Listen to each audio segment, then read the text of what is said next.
സാന്ത്വനം വരാനിരിക്കുന്ന ഒരു അടിപൊളി എപ്പിസോഡ് റിവ്യൂലോട്ട് എന്റെ എല്ലാ കൂട്ടുകാർക്കും സ്വാഗതം. എല്ലാവരും സുഖമായിരിക്കുന്നു എന്ന് കരുതുന്നു. നമുക്ക് ഇന്നത്തെ റിവ്യൂലോട്ട് കിടക്കാം. അലോഹിനാണെങ്കിൽ അനുശ്രീയോട് ഒത്തിരി ഇഷ്ടമായിരിക്കും. അതെങ്ങനെയെങ്കിലും അനുശ്രീയെ ഒന്ന് അറിയിക്കണം. തന്റെ അച്ഛന്റെ ആജന്മ ശത്രുക്കളാ കൃഷ്ണമംഗലത്തുള്ളവര്. ഇനി അലോഹ് എത്രയൊക്കെ പുറകെ നടന്നാലും അനുവിന്റെ മനസ്സ് മാറാന് കുറച്ച് സമയമെടുക്കും. അങ്ങനെ ഇരിക്കെയാണ് അനു കോളേജിലോട്ട് പോവാനായിട്ട് 2 ഫ്രണ്ട്സിന്റെ കൂടെ ബസ് കാത്തു നിൽക്കുന്നത്.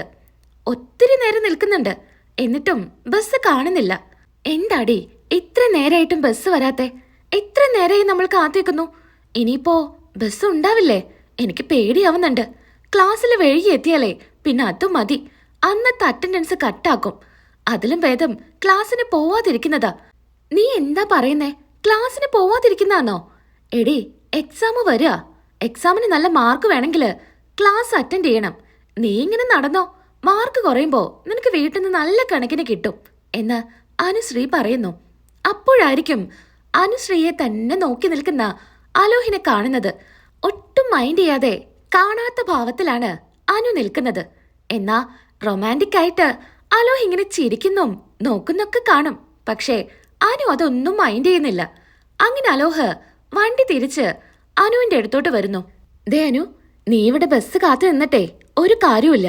നിങ്ങൾ സ്ഥിരം പോകുന്ന ബസ് അവിടെ ബ്രേക്ക് ഡൗൺ ആയി കിടക്കുക. അതുകൊണ്ട് ഇന്ന് കൃത്യസമയത്ത് കോളേജിൽ എത്താൻ പറ്റുമെന്ന് തോന്നുന്നില്ല. വേണമെങ്കിൽ നീ എന്റെ ബൈക്കിൽ കയറിക്കോ. ദേ, താൻ വെറുതെ അതും ഇതും പറയാൻ നിൽക്കല്ലേ. എന്റെ അച്ഛനെയോ എന്റെ ഏട്ടന്മാരെയോ ഒന്ന് വിളിച്ചാൽ മതി. ഇപ്പൊ ഇങ്ങോട്ട് വരും എന്നെ കോളേജിലാക്കാനായിട്ട്. നിങ്ങളുടെ സഹായമൊന്നും എനിക്ക് വേണ്ട. ദേ, നീ എന്തിനാ എന്നോട് ഇങ്ങനെ ദേഷ്യപ്പെടുന്നേ? നമ്മൾ 2 വീട്ടുകാരും തമ്മില് അങ്ങോട്ടും ഇങ്ങോട്ടും പല പ്രശ്നങ്ങളും ഉണ്ടാവും എന്ന് കരുതി നമ്മൾ എന്തിനാ വെറുതെ അങ്ങോട്ടും ഇങ്ങോട്ടും സംസാരിക്കാതെയും ദേഷ്യം കാണിക്കുന്നത്?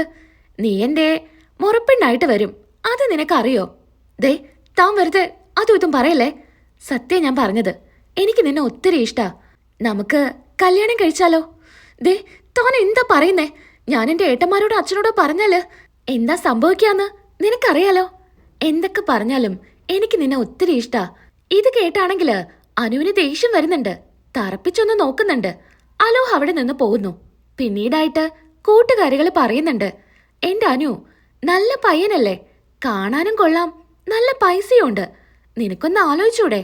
ദേ, നിങ്ങൾ നിങ്ങളുടെ കാര്യം നോക്കിയാൽ മതി. നിങ്ങളുടെ വീട്ടുകാരും അവന്റെ വീട്ടുകാരും തമ്മിലുള്ള പ്രശ്നമൊക്കെ ഞങ്ങൾക്ക് അറിയാം. എന്നാലും നിന്നോട് വന്ന് ഇഷ്ടം പറഞ്ഞതല്ലേ. നല്ല പയ്യനല്ലേ, നീ ഒന്ന് നോക്ക്. നിങ്ങളൊന്നും മിണ്ടാതിരിക്കുന്നുണ്ടോ വെറുതെ എന്നെ ദേഷ്യം പിടിപ്പിക്കാനായിട്ട് എന്ന് അനു പറയുന്നു. അങ്ങനെ അലോഹ് അവസാനം ഇഷ്ടങ്ങ് തുറന്നു പറഞ്ഞിരിക്കുക. അച്ഛൻ പറഞ്ഞ ഐഡിയ ആണെങ്കിലും അലോഹിന്റെ പെരുമാറ്റം കാണുമ്പോ അനുവിനെ ഒത്തിരി ഇഷ്ടമായ പോലെയാ. ബാലന്റെ മകളെ ഈ വീട്ടിലെ മരുമകളാക്കിയിട്ട് ഇവിടെ ഇട്ട് കഷ്ടപ്പെടുത്താനാ അച്യുതന്റെ പ്ലാന്.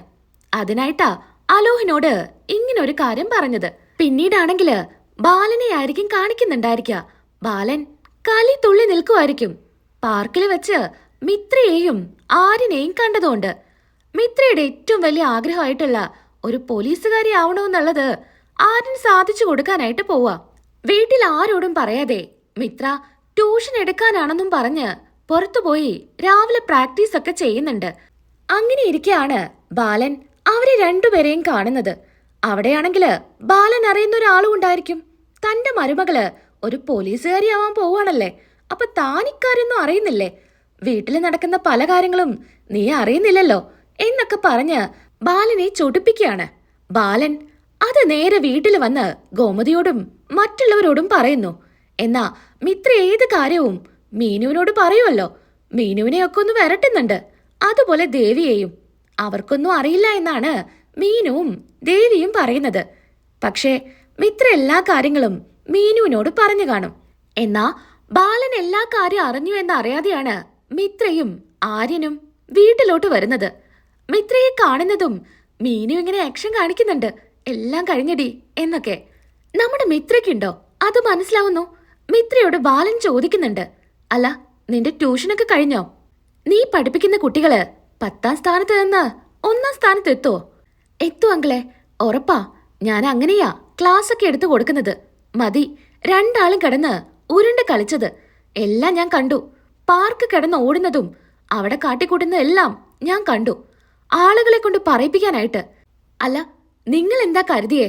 ഇത് കാടൊന്നുമല്ല. എല്ലാവരും ചേർന്ന് ഒരുമിച്ച് മുന്നോട്ട് പോകുന്ന ഒരു കുടുംബാ. ആ കുടുംബത്തില് നിങ്ങൾക്ക് മാത്രം സെപ്പറേറ്റ് ആയിട്ട് ഒരു റൂളൊന്നുമില്ല. അത് മാത്രമല്ല, ഇവിടെ നടക്കുന്ന എല്ലാ കാര്യങ്ങളും ഞാൻ അറിഞ്ഞിരിക്കണം. ഞാൻ അറിയാതെ നിങ്ങൾ എന്തൊക്കെയാ പ്ലാൻ ചെയ്തിരിക്കുന്നേ? ഇത് കേൾക്കുന്ന ആര്യൻ പറയുന്നുണ്ട്.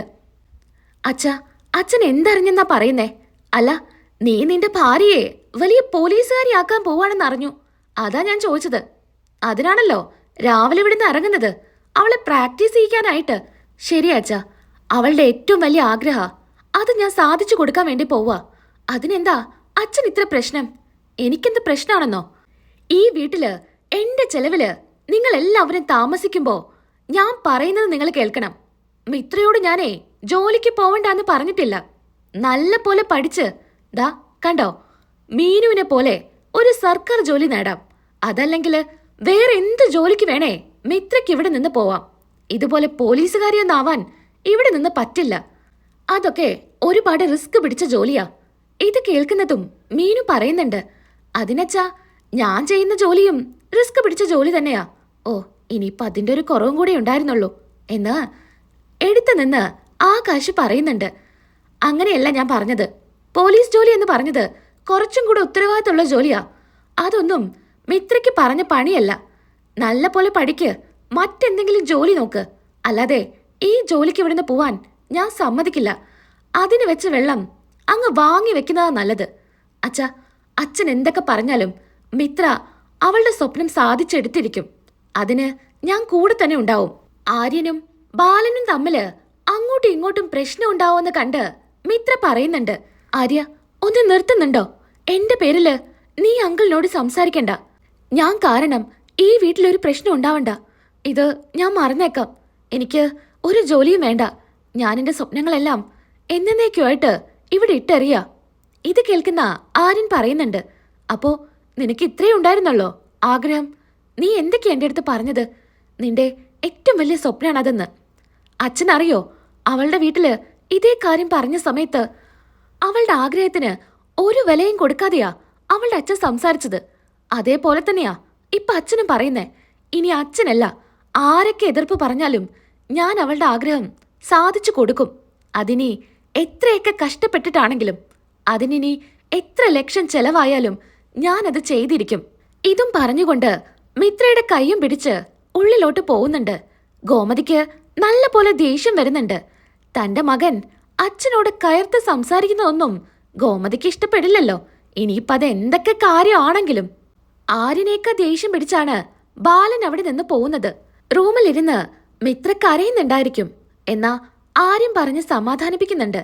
അച്ഛൻ അങ്ങനെയൊക്കെ പറയും എന്ന് കരുതിയിട്ട് നിന്റെ സ്വപ്നം നീ നിന്റെ കൈക്കുള്ളിൽ തന്നെ കൊണ്ടു നടക്കണം. അതിന് വേറെ ആരെന്ത് എതിർപ്പ് പറഞ്ഞാലും അത് വകവെക്കാൻ നിൽക്കണ്ട. ഇനി എന്തൊക്കെ പറഞ്ഞാലും നിന്റെ കൂടെ ഞാനുണ്ടാവും.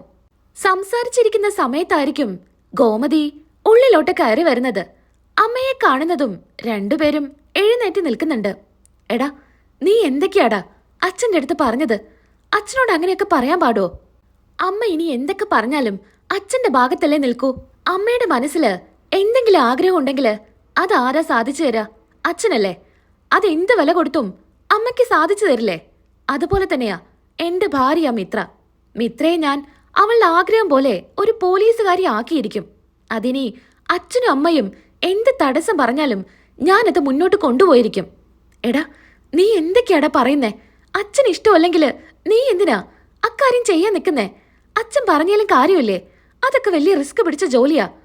ഇപ്പോ മീന് പോകുന്ന പോലെ എന്തെങ്കിലും ഗവൺമെന്റ് ജോലിക്ക് നീ അപ്ലൈ ചെയ്യ്. എന്നിട്ട് അത് നേടിയെടുക്ക്. അല്ലാതെ ഈ ജോലിയൊന്നും വേണ്ട. അല്ലെങ്കിലും അമ്മ എന്നാ ഞങ്ങളുടെ ഭാഗത്ത് നിന്ന് ചിന്തിച്ചിട്ടുള്ളത്?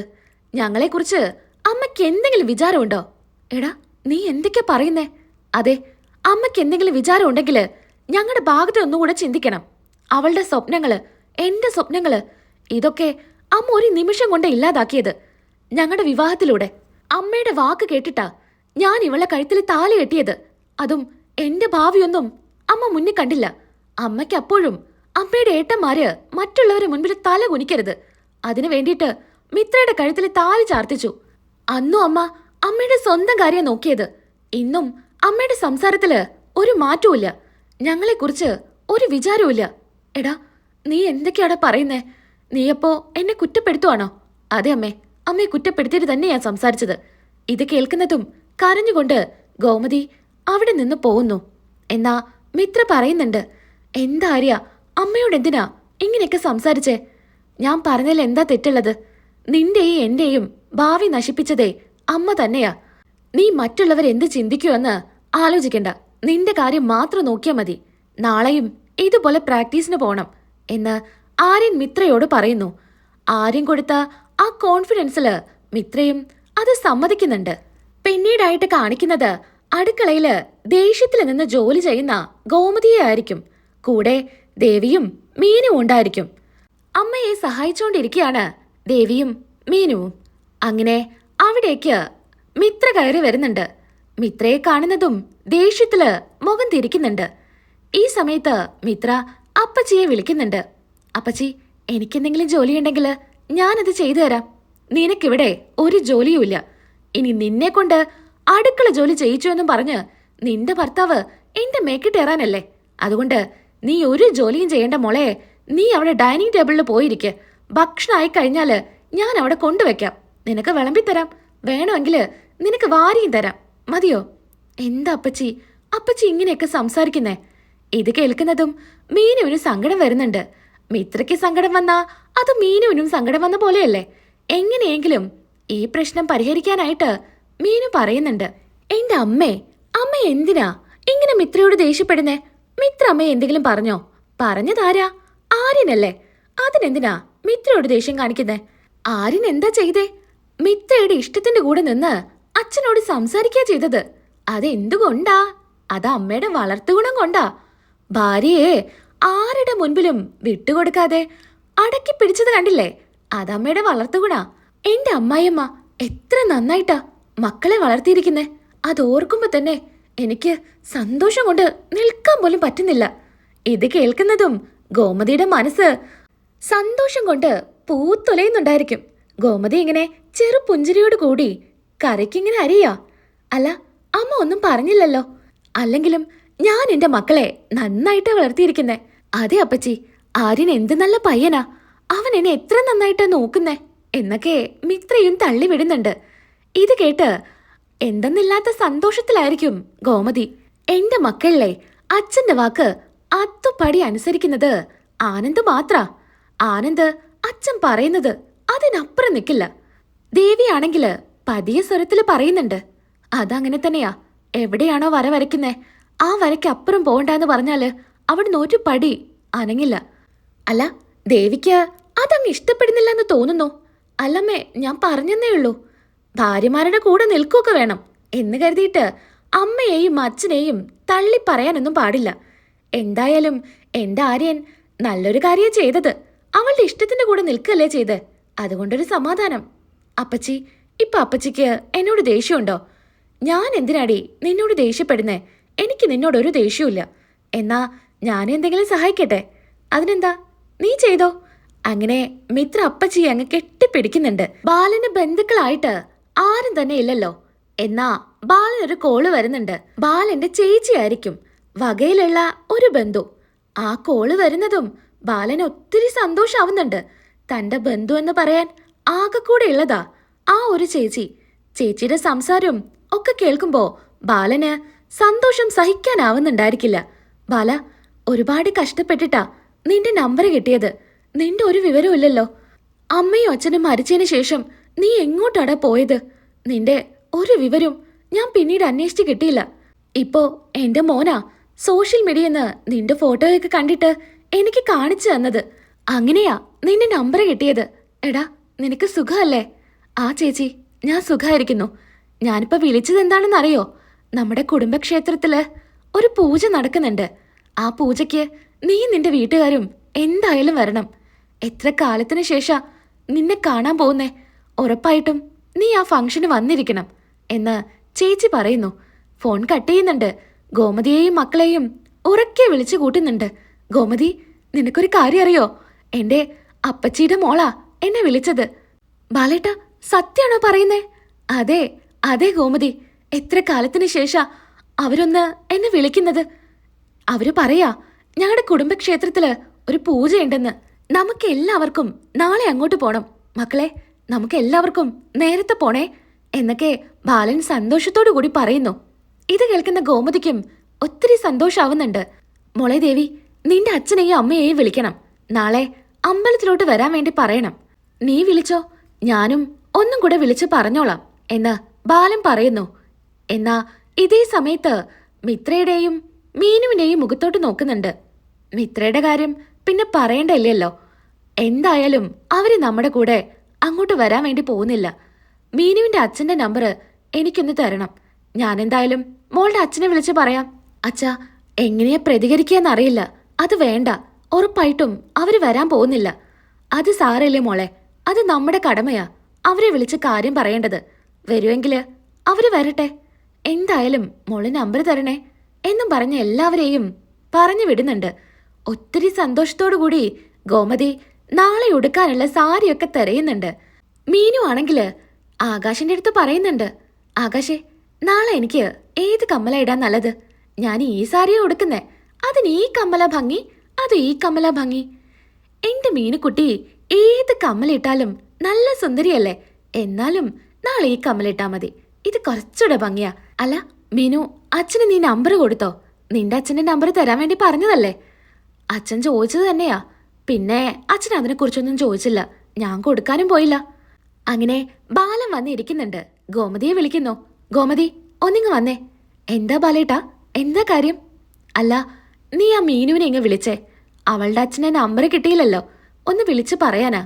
മോളെ മീനു, ഒന്നിങ്ങ് വന്നേ എന്ന് ഉറക്കെ വിളിക്കുന്നു. മീനു വരുന്നുണ്ട്. എന്താച്ചാ, എന്താ കാര്യം? മോളെ, മോളുടെ അച്ഛന്റെ നമ്പർ ഇങ്ങതാ. അച്ഛാ, അത് മോളിങ്ങ് തന്നേ, ഞാൻ വിളിക്കട്ടെ. നമ്മൾ ഇനി എന്തൊക്കെ പറഞ്ഞാലും നമ്മുടെ ബന്ധുക്കളല്ലേ. ചിലപ്പോ ഈ ഒരു വിളിയോട് കൂടി പ്രശ്നങ്ങളൊക്കെ ഇല്ലാതായാലോ. അതുകൊണ്ട് മോളിങ്ങ് നമ്പർ ഇതാ. അങ്ങനെ നമ്പർ കൊടുക്കുന്നു. ബാലൻ അപ്പം തന്നെ വിളിക്കുന്നുണ്ട്. ഹലോ, സുഖമല്ലേ? സുഖമൊക്കെയാണ്, പക്ഷേ ഇതാരാ വിളിക്കുന്നേ? ആദ്യം നിന്നെ സുഖാണെന്ന് ചോദിക്കാൻ ഇത്രയും പരിചയമുള്ള ആള് ഇതാരാ എന്ന് മീനുവിന്റെ അച്ഛൻ ചോദിക്കുന്നു. ഒന്നിങ്ങനെ അങ്ങോട്ടും ഇങ്ങോട്ടും നോക്കുന്നുണ്ട് ബാലൻ. ഞാന് മീനുവിന്റെ അമ്മായി അച്ഛനാ. ഓ, താനാണോ? എന്താ കാര്യം? താൻ എന്തിനാ ഇപ്പൊ എന്നെ വിളിച്ചത്? അത് നാളെ ഞങ്ങളുടെ തറവാട്ട് ക്ഷേത്രത്തില് ഒരു പൂജ നടക്കുന്നുണ്ട്.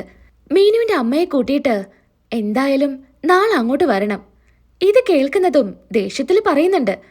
ഇതിപ്പോ ഒരമ്പലകാരിയായിപ്പോയി, അതുകൊണ്ട് മറുത്തൊന്നും ഞാൻ പറയുന്നില്ല എന്ന് കരുതിയിട്ട് നിങ്ങൾ വിളിക്കുന്നിടത്തേക്ക് ഞാൻ വരണമെന്ന് എന്താ ഇത്ര നിർബന്ധം? എന്തായാലും അത് നടക്കാൻ പോകുന്നില്ല. ഞാൻ പറയേണ്ട മര്യാദയ്ക്ക് നിങ്ങളോട് പറഞ്ഞതാ. എന്റെ മൂത്ത മരുമകളുടെ വീട്ടിൽ നിന്നൊക്കെ വരുന്നുണ്ട്, അതുകൊണ്ടാ ഞാൻ വിളിച്ചത്. നിങ്ങളുടെ മോളെ ഞാനും എൻ്റെ ഗോമതിയും സ്വന്തം മോളെപ്പോലെ തന്നെയാ നോക്കുന്നേ. എന്നാലും സ്വന്തം അച്ഛനും അമ്മയ്ക്കും തുല്യം അവര് തന്നെയല്ലേ. അവൾക്ക് ഒത്തിരി ആഗ്രഹം കാണില്ലേ അച്ഛനെയും അമ്മയെയും ഒരു നോക്ക് കാണണമെന്ന്. പിണക്കൊക്കെ മാറ്റിവെച്ച് നാളെ എന്തായാലും ക്ഷേത്രത്തിലോട്ട് വരണം. മറുത്തൊന്നും പറയരുത്. ദേ, ഒന്ന് ഫോണ് വെക്കുന്നുണ്ടോ എന്നും പറഞ്ഞ് മീനുവിന്റെ അച്ഛൻ ഫോണ് വെക്കുന്നു. എന്നാ അമ്മ ചോദിക്കുന്നുണ്ട്, നിങ്ങൾ എന്തിനാ വരില്ലെന്ന് പറഞ്ഞത്? അമ്പലക്കാരിയല്ലേ, നമുക്ക് പോവായിരുന്നില്ലേ? അങ്ങനെ അവിടെ പോയി ബന്ധം സ്ഥാപിക്കണ്ട, ഇവിടുന്ന് ആരും പോവാൻ പോകുന്നില്ല എന്നും പറഞ്ഞ് മീനുവിന്റെ അച്ഛൻ അവിടെ നിന്ന് പോകുന്നു, അമ്മയോട് ദേഷ്യപ്പെട്ട്. എന്നാ ബാലൻ സങ്കടപ്പെട്ടിങ്ങനെ നിൽക്കുന്ന സമയത്ത് മീനു ചോദിക്കുന്നുണ്ട്, അച്ഛാ എന്താ പറഞ്ഞേ? അത് ഒന്നുമില്ല മോളെ, എന്തോ തിരക്ക്, അതാ വരാൻ പറ്റില്ല എന്നാ പറഞ്ഞത്. എനിക്കറിയാം അച്ഛൻ എന്തെങ്കിലും പറഞ്ഞു കാണും. അച്ഛാ, എൻ്റെ അച്ഛന് വേണ്ടി ഞാൻ അച്ഛനോട് മാപ്പ് ചോദിക്കുക. എന്തെങ്കിലും പറഞ്ഞിട്ടുണ്ടെങ്കിൽ ക്ഷമിച്ചേക്ക്. ഏയ് എന്താ മോളെ, നമ്മുടെ കടമയ്ക്ക് നമ്മൾ വിളിച്ചു, അത് നമ്മുടെ മര്യാദ. വന്നാലും വന്നില്ലെങ്കിലും ഒരു കുഴപ്പമില്ല. മോൾക്ക് അച്ഛൻ്റെയും അമ്മയുടെയും കുറവില്ലാതെ ഞങ്ങൾ നോക്കുന്നുണ്ടല്ലോ. അങ്ങനെ ബാലൻ ചിരിച്ചുകൊണ്ട് മീനുവിന്റെ മുഖത്തോട്ട് നോക്കുന്നു. അങ്ങനെ അന്നത്തെ ദിവസം കഴിയുന്നു. പിന്നീട് കാണിക്കുന്നത് അമ്പലത്തിലോട്ട് വണ്ടിയിൽ പോകുന്നതാ. പാട്ടൊക്കെ വെച്ച് ജോളി അടിച്ചാണ് പോകുന്നത്. മീനുവും ആകാശും ഒരുമിച്ചാണ് ഇരിക്കുന്നത്. അതുപോലെ തന്നെ മിത്രയും ആര്യനും 2 വണ്ടിയിലായിട്ടാണ് കേട്ടോ ഇത്രയും പേര് പോകുന്നത്. എന്നാ ദേവിയുടെ കൂടെ ആയിരിക്കില്ല ആനന്ദ് ഇരിക്കുന്നത്. ആനന്ദ് വേറെ വണ്ടിയിലായിരിക്കും. ദേവി വേറെ വണ്ടിയില്.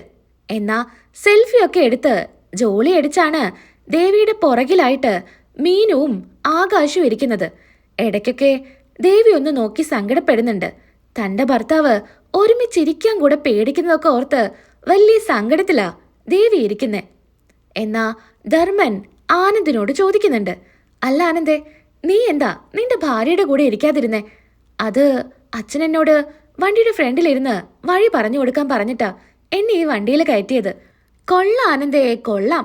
ഇങ്ങനെയൊക്കെ പോകുമ്പോഴല്ലേടാ സ്വന്തം ഭാര്യയുടെ കൂടെ ഇരുന്ന് സംസാരിക്കാനും ഒക്കെ പറ്റുന്നത്. വീട്ടിലാണെങ്കിലും നീ കണക്കാ. നീ എന്തായാലും ഒന്നും കൂടെ പുരോഗമിക്കണം. അളിയൻ പറയുന്നത് അതേപോലെ കേൾക്കും. ഇത് കേൾക്കുന്നതും ആനന്ദ് പറയുന്നുണ്ട്, മാമ വെറുതെ അച്ഛനെ കുറ്റപ്പെടുത്തണ്ട.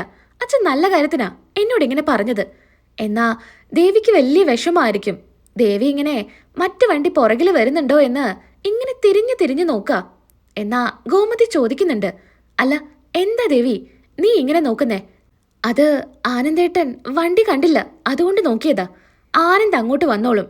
നീ ഇങ്ങനെ തിരിഞ്ഞു നോക്കിയിട്ട് നിന്റെ തല ഉളുക്കാൻ നിൽക്കണ്ട. നീ നേരെ ഇരിക്ക്. അപ്പോഴായിരിക്കും എല്ലാ സാധനങ്ങളും എടുത്തില്ലേ എന്ന് ദേവിയോടൊന്നും കൂടെ ചോദിക്കുന്നത്. അല്ല മീനു, ഞാൻ നിന്നോട് അവിടെ നിന്ന് ഒരു സാരി എടുക്കാൻ പറഞ്ഞതല്ലേ, അവിടെ ദേവിക്ക് സമർപ്പിക്കാനായിട്ട്? അത് നീ എടുത്തോ? അത് ഞാൻ എടുത്തു.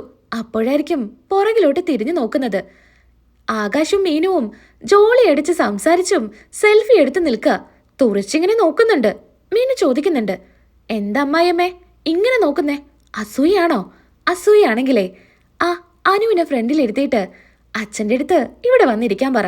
എന്നിട്ട് രണ്ടുപേരും കൂടെ അങ്ങോട്ടും ഇങ്ങോട്ടും സംസാരിക്ക്. അല്ലാതെ അസൂയപ്പെട്ടിട്ടൊന്നും ഒരു കാര്യമില്ല എന്ന് മീനു പറയുന്നുണ്ട്. മതിയടി, നിർത്ത്, കൂടുതലാവണ്ട എന്ന് ഗോമതി പറയുന്നു.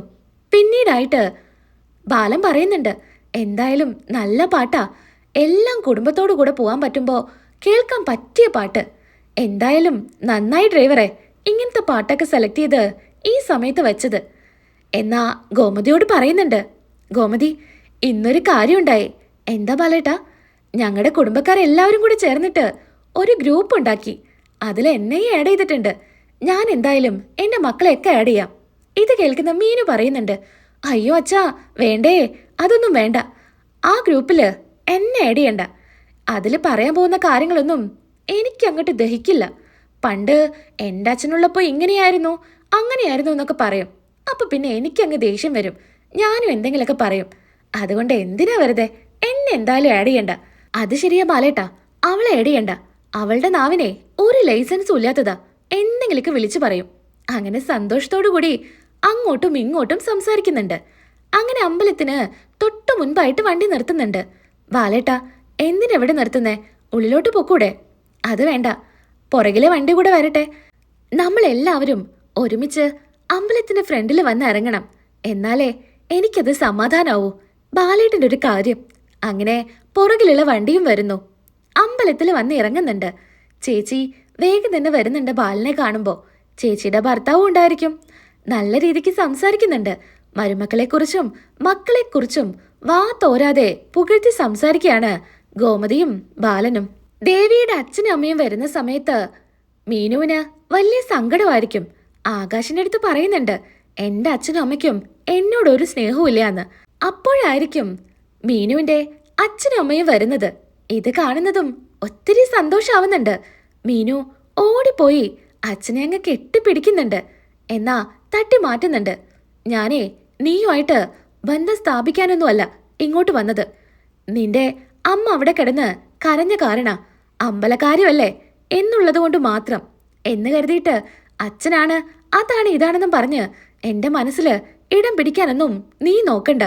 സങ്കടപ്പെട്ട് മീനു നിൽക്കുന്നു. നാളത്തെ എപ്പിസോഡിൽ ബാക്കി റിവ്യൂ ആയിട്ട് വരാം. വീഡിയോ ഇഷ്ടപ്പെട്ടാൽ ഒന്ന് ലൈക്ക് ചെയ്തേക്കണേ. സബ്സ്ക്രൈബ് ചെയ്യാതെ കാണുന്ന കൂട്ടുകാരാണെങ്കിൽ ഒന്ന് സബ്സ്ക്രൈബും ചെയ്തേക്കാം. നാളെ നമുക്ക് വീണ്ടും കാണാം. അതുവരേക്കും എൻ്റെ എല്ലാ കൂട്ടുകാർക്കും ടാറ്റാ.